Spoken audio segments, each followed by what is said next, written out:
आपके लिए गरम दूध लाऊं? नहीं नहीं बहू, बहू हमें ना तुमसे कुछ कहना है। वो हम जानते हैं, हम बहुत सख्ती से पेश आए पिछले कुछ दिनों तुमसे।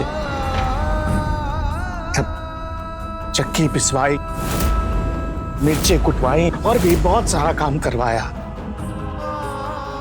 और क्या करते बहू, हमें तुम्हारी चिंता थी। हम परेशान थे कि तुम्हारे जैसी कुतर्क, मतलब तर्क करने वाली चंचल लड़की एक सुघड़ गृहिणी बन पाएगी क्या?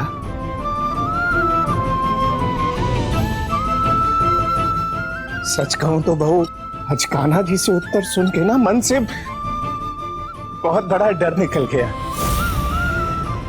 अब हमें विश्वास है कि तुम सब सीख जाओगी धीरे धीरे। देखो, आज तो पति बाबू भी तुमसे खुश हो गए। हम जानते हैं बहू बहुत गुस्से वाला है अनिरुद्ध। जब देखो सिर पे कोई ना कोई जुनून सवार रहता है, दिमाग बहुत गर्म है उसका।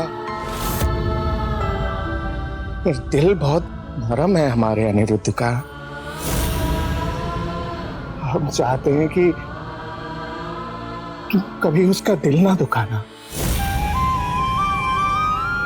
मतलब कोशिश करना कि कभी तुम्हारी वजह से उसका सिर ना झुके। जाओ बहू, तुम आराम करो, थक गई होगी इतना सब काम करके।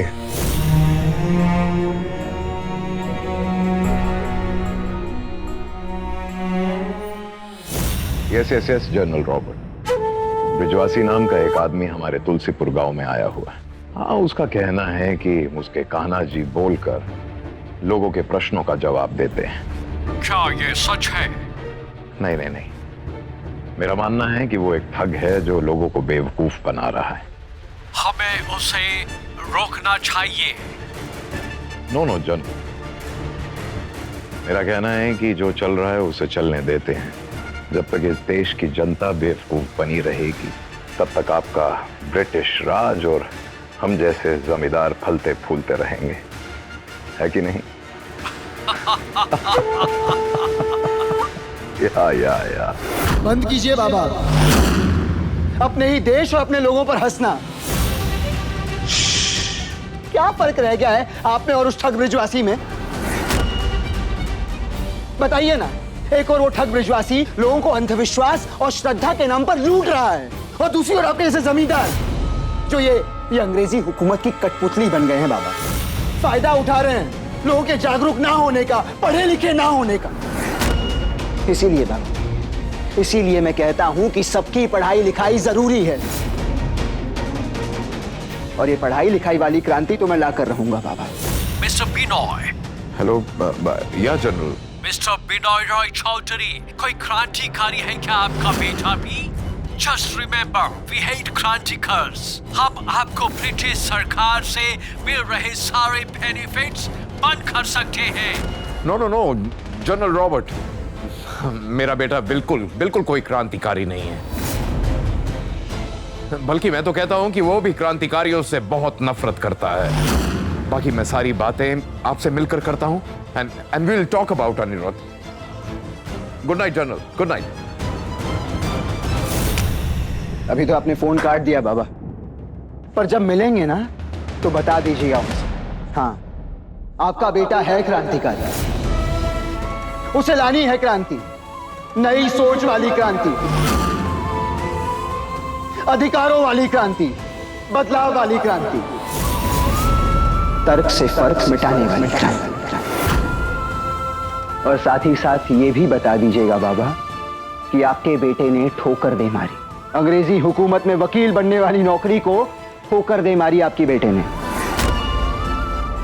बाबा, आप जितने चाहे उतने एहसान लीजिए ब्रिटिश हुकूमत से, पर मैं ब्रिटिश हुकूमत की कठपुतली बनकर अपने ही देशवासियों को चोट पहुंचाऊं, अपने ही देशवासियों को लूटूं, ये मुझे गवारा नहीं। London return barrister Anirudh Roy Chaudhary. Master ji बने हुए हो आजकल। ये गवारा है तुम्हें? यही फायदा उठा रहे हो तुम अपनी इतनी महंगी और ऊंची पढ़ाई का? पापा, अगर मेरे पढ़े लिखे होने से एक इंसान भी शिक्षित हो जाए तो फायदा है ना मेरी पढ़ाई लिखाई का। शायद आप भूल रहे हैं बाबा, गांधी जी भी तो लंदन से बैरिस्टर बनकर आए हैं ना, पर क्या वो अंग्रेजों की नौकरी कर रहे हैं? नहीं, बल्कि उनके खिलाफ लड़कर देश की सेवा कर रहे हैं। और मैं भी वही करना चाहता हूं बाबा। ओ अनिरुद्ध, तो दूसरे गांधी जी बनने चले हो क्या तुम? नहीं बाबा, गांधी जी तो बहुत महान हैं, मैं गांधी जी नहीं बन सकता, और उनके दिखाए हुए राह पर तो चल सकता हूं ना बाबा। अनिरुद्ध रॉय चौधरी, दीपक तले ही अंधेरा होता है, ये तो जानते होगे ना तुम? जानता हूं बाबा, और इसीलिए वो अंधेरा मिटाने के लिए एक दीपक से दूसरे दीपक को जला रहा हूं। और इसकी शुरुआत मैंने अपने घर से की, बौंदता को पढ़ाने लिखाने से, उसे जागरूक बनाने से, ताकि वो समझ सके ये ब्रजवासी ठग है, ऐसे अंधविश्वास की झांसे में ना फंसे वो। हमारी आस्था को अंधविश्वास का नाम मत दो अनिरुद्ध। हवा दिखाई नहीं देती, पर फिर भी हमें उसका एहसास होता है। वैसे ही ईश्वर भी दिखाई नहीं देते, लेकिन अपने चमत्कार से अपनी शक्ति का एहसास कराते रहते हैं। मैं आपकी आस्था पर कोई सवाल नहीं उठा रहा, पर मैं नहीं चाहता, पुरानी रीति रिवाजों और परंपराओं के ढोंग में जकड़े नहीं रहने दूंगा मैं बौंदता को। अनिरुद्ध,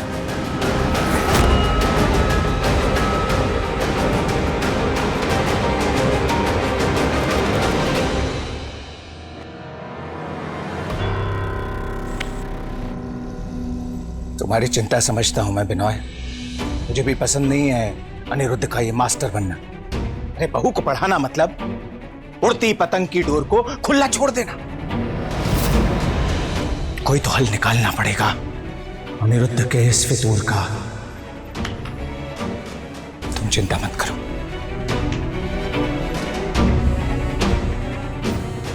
अनिरुद्ध के सर से क्रांति का फितूर हटाना होगा, और वो सिर्फ मैं नहीं कर सकती। मैंने बौंदता से 50 बार लिखने के लिए कहा था, और बौंदता ने पूरे 50 बार लिखा है काका, हर बार बिल्कुल सही लिखा है, ये देखिए।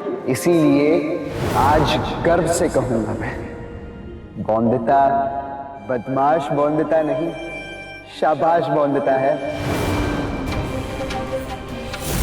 अरे हमें तो पहले से ही पता था कि एकदम हीरा है हमारी बहू, हीरा।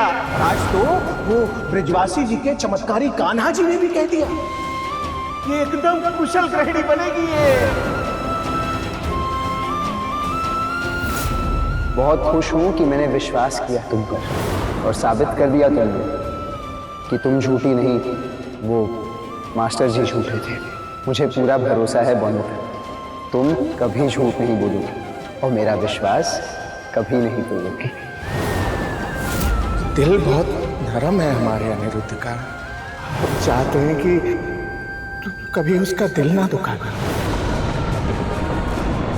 ससुराल में अगर गलती हो जाए तो माफी मांग लेना।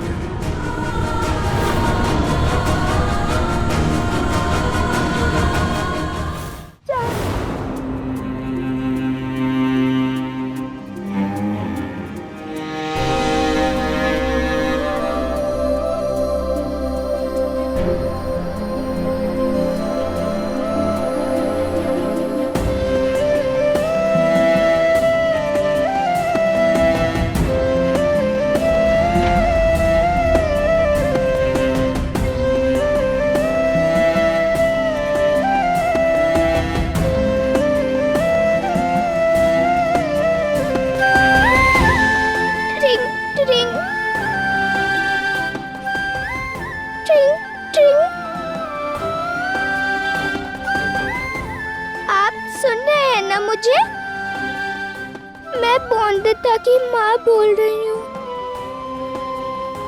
आपसे कुछ कहना है जमाई बाबू। मैं बताना चाहती हूँ आपको कि बोंदिता ने झूठ बोला है आपसे।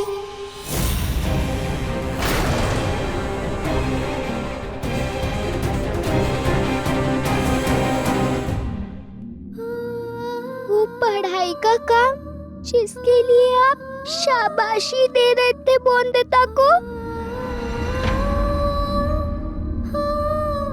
वो बोंदिता ने नहीं किया, वो तो बट्टुक ने किया था।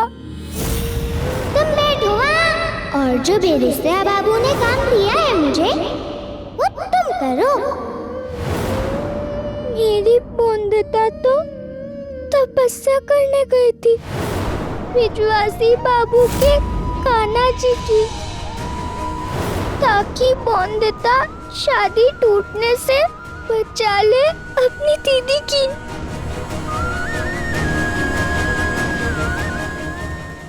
आप तो जानते हैं बहुत प्यार करती है बोंदिता अपनी संपूर्णा दीदी से। उसके पति बाबू दूर न हो उससे, इसीलिए तो झूठ बोलना पड़ा बोंदिता को। मेरी बोंदिता के लिए उसकी संपूर्णा दीदी की खुशी से बढ़कर है क्या कुछ? नहीं ना? पर जानती हूँ मैं, झूठ तो झूठ होता है। इसीलिए माफ कर दीजिए ना मेरी बोंदिता को। वो मन से बहुत दुखी है। आपसे झूठ बोलकर अपने मनपसंद रसगुल्ले भी नहीं खाए उसने।